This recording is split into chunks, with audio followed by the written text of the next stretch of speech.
Hey guys, today I'm going to be showing you one of the most favorite recipes we do in foods class, and it is called biscuits and gravy. So to start, we're going to go ahead and get our biscuits going. I'm going to measure out 2 cups of flour. There's one, and I'm going to measure in my flour. I'm going to keep reminding you, light and fluffy like the snow. We don't want our flour to be packed. This is the structure of our biscuits. It's basically what's going to hold our biscuits up. To our flour, I'm going to add a tablespoon of baking powder. Baking powder is our leavening agent. It's going to react with moisture and heat to create carbon dioxide bubbles, which are going to make our biscuits rise. So a whole tablespoon of this. I'm also going to add a teaspoon of salt, which is basically just for flavor.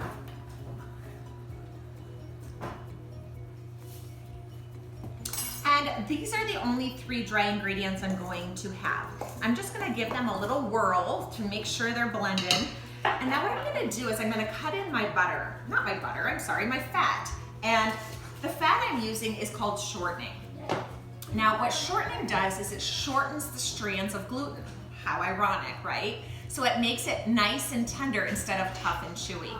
So a little cleaning shortcut that I do is I line my measuring cup with some plastic wrap, and then I take my shortening and I just press it into the cavity of my dry measuring cup. Now I scrape the surface off so it's level, and then I can plop it right into the middle of my dry ingredients and my cup is not messy. So what I need to do now is I need to cut my fat into my flour, and I'm going to use a fork for this. Again, if you have a pastry blender, by all means, use it. Once you've gotten your fat cut into your flour, we're going to go ahead and add our liquid. And our liquid in this case is milk. So we're gonna pour our milk into our flour mixture. Keep in mind, our liquid is what's going to activate our baking powder. So we wanna move quickly at this point. I'm gonna pour this right into the center of my dry ingredient. I don't wanna over-stir it. Over-stirring a biscuit mixture is going to cause it to be tough, and we want to keep it as tender as possible. Also, it's important to make sure all of your ingredients are very cold. We don't want any melting to happen until it's in the oven. So once we have this dough gently started, we're gonna turn it out, which means dump it out onto the counter.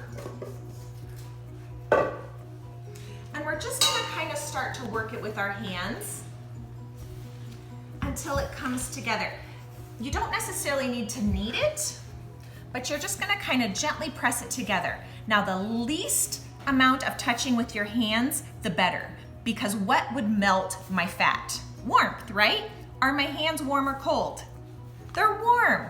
So we don't want our hands to start the cooking process of our fat. So it doesn't look like it's quite done yet, but trust me, it is. You're just gonna gently and quickly pat this in to about a 1/2 inch thick surface. At this point, you're gonna take a baking sheet, make sure it's lined with parchment paper, gently sprayed with cooking spray. Grab your biscuit cutter. If you don't have a biscuit cutter, use a cup. And you're just gonna cut out biscuits. Okay, with any remaining scraps, just regather it up, gently, gentle as ever, repat, and utilize any remaining biscuit dough that you have to fill your pan. As you can see, that recipe yielded 6 biscuits. Yield means how many it typically makes. Now that our biscuits are in the oven cooking, it's time to start our gravy. What I have is a pound of just pork sausage. I got mild spice. You can spice it up more if you want. Now I'm doing a large batch of this because I have a large family. So if you want, you can cut this amount in half because it makes quite a bit. When you brown your sausage, I'm just gonna use a turner to push the meat apart into chunks. And I'm gonna constantly stir it around so that it doesn't stick to the pan. We're gonna cook this until it is no longer pink inside. Now, as you're browning your sausage, you're gonna notice that the texture is a little bit different than ground beef. It's got a higher fat percentage, and so the pieces want to stick together more. So be sure you're constantly stirring and breaking them into small pieces because you want the pieces uniform in order to cook evenly. As soon as your meat is completely browned, you're going to add in about 2 tablespoons of butter into your sausage mixture. And what we're doing is we're adding a little bit more fat so that when we stir some flour in, we can basically make a roux, which is the start of a bechamel sauce, otherwise known as a white sauce. And that is ultimately what becomes our gravy. And now we can sprinkle in about 1/2 cup of flour. I know it seems sort of silly, but this is what's going to be our thickener, and it's going to allow our milk to become creamy and thick. Now we're going to cook our flour for about a minute because, believe it or not, flour is raw. So by cooking this, we are actually cooking out the raw floury taste.